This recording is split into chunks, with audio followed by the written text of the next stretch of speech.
2025 SLST গুরুত্বপূর্ণ update, please তোমরা ভিডিওটা মন দিয়ে দেখবে।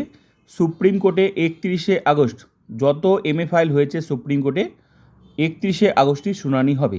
আগামীকাল তোমরা দেখতে পারবে লিস্ট, 31শে আগস্টের শুনানির লিস্ট তোমরা আগামীকাল দেখতে পাবে।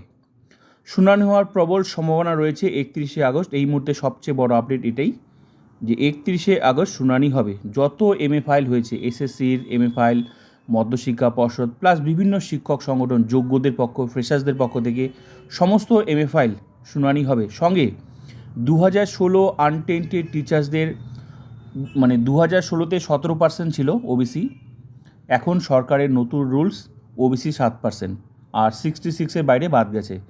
তো ইন সার্ভিসদের অনেক ইন সার্ভিস, এই যারা যোগ্য টিচার স্কুলে যাচ্ছে আবার এক্সটেনশন হবে, তো তাদের মধ্যে থেকে কিন্তু অনেকেই এই 7%-এর ফলে বাদ যাচ্ছে, এবং কি ওই 66-এর বাইরে যারা ওবিসি তারাও কিন্তু বাদ যাচ্ছে, তারাও যোগ্য টিচার আছে। তো তাদের বিষয়টাও কিন্তু সুপ্রিম কোর্টে উঠবে যে 17% ইন সার্ভিসদের জন্য থাক, মানে 2016তে যা ছিল, যা রুলস ছিল ওবিসির ক্ষেত্রে সেটা যাতে রাখা হয়, সেই বিষয়টাও কিন্তু সুপ্রিম কোর্টে উঠবে। এবার যোগ্যদের জন্য সুপ্রিম কোর্ট কী সিদ্ধান্ত নেয়, কী অর্ডার দেয়, সেটা অবশ্যই নজর থাকবে 31শে আগস্ট। এমনও হতে পারে ফ্রেশার্সদের জন্য 7%, 66-এর মধ্যে যারা থাকবে তারা ভ্যালিড, যেটা সরকার করেছে যে 66 ওবিসি আর হচ্ছে 7% সংরক্ষণ। তবে ইন সার্ভিসদের জন্য পুরনো আগের যে 2016-তে যে রুলসটা ছিল সেটা থাকার সম্ভাবনা আছে। এখন পুরোটা কিন্তু সুপ্রিম কোর্টের উপর ডিপেন্ড করছে, কারণ এই বিষয়টা কিন্তু যোগ্যদের পক্ষ থেকে সুপ্রিম কোর্টে সেদিনই কিন্তু উঠবে এই এমএ ফাইলের সাথে।